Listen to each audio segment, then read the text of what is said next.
Hi అండి అందరికి. అందరు బాగున్నారా ఫ్రెండ్స్? నేనైతే చాలా బాగున్నాను. ఇవాళ వచ్చేసి నేను బొబ్బట్లు చేస్తున్నాను అనమాట. ఇది వచ్చేసి పూర్ణం పిండి అండి. పూర్ణం పిండి రెడీ చేసుకొని పెట్టుకున్నాను. నిలువ కూడా చేసుకొని పెట్టుకోవచ్చు అండి. 6 నెలల వరకు మనం నిలువ ఉంచుకోవచ్చు అనమాట. నేనైతే ఇందులో శనగపప్పు బాయిల్ చేసేసిన తర్వాత కొంచెం బాదం పప్పు పొడి వేయించుకున్న, కాజు, నువ్వులు, సోంపు, సొంటి పౌడరు, ఇలాచీలు, బెల్లం, పచ్చెనపప్పు ఇలా మొత్తం మిక్స్ చేసేసుకొని బెల్లం పాకంలో బాగా నెయ్యేసి మనం చేస్తే గనక గిన్నె కంటుకోకుండా వస్తుంది. అప్పుడు ఇది నిల్వ అనేది ఉంటుంది అనమాట, పాడవకుండా ఉంటుంది. ఇలా మనం రెడీ చేసుకోవాలండి, ముద్దలుగా రెడీ చేసుకోవాలి. ఇది వచ్చేసి మనం గోధుమ పిండి ఇలా ఇట్లా ఉండాలన్నమాట, మెత్తగా ఇట్లా ఈ కన్సిస్టెన్సీలో మనం కలుపుకున్న తర్వాత ఇలా లెఫ్ట్ హ్యాండ్లో తీసుకొని ఇలా చేసుకోవాలి. చిన్నగా వెడల్పు చేసుకొని ఇలా పూర్ణం ఉంది కదండి, ఇందులో ఇలా కవర్ చేసేసేయాలన్నమాట. కవర్ చేసేసి మనం చపాతీలాగా చేసుకోవాలి. చిన్న చిన్నగా చేసుకోవచ్చండి. నేను ఇలా చేశాను చూడండి. ఒకసారి పెద్దవి చేశానండి. మా వారు అంత పెద్ద ఎందుకు చేస్తున్నావే, చిన్న చిన్నగా చేయమని చెప్పారనమాట.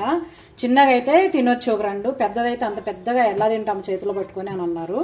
అందుకని ఇలా కవర్ చేసుకున్నాం కదా, ఇది నేను ఇలా చేశాను అనమాట. చూడండి, ఇప్పుడు ఇది మనం ప్రెస్ చేసుకున్నాను కదా, చూపిస్తాను ఒక నిమిషం. ఇది పొయ్యి మీద వేసేసిన తర్వాత ఇలా వేసుకోవాలి. పెనం మీద ఆయిల్ పోసేసి మీడియంలో పెట్టుకోవాలండి. కొంచెం ఆయిల్ రాసుకోవాలి పేపర్కి 2 సైడ్లు కూడా.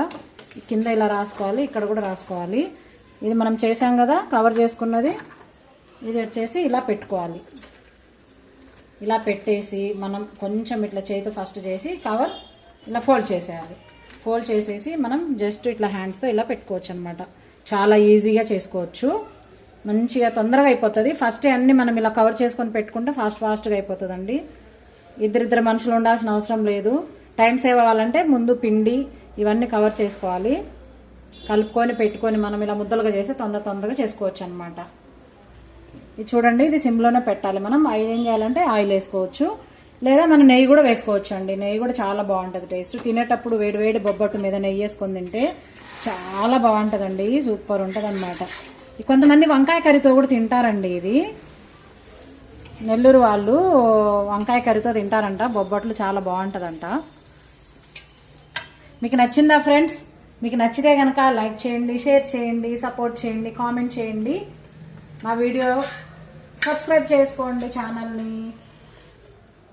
బాయ్ బాయ్ అండి.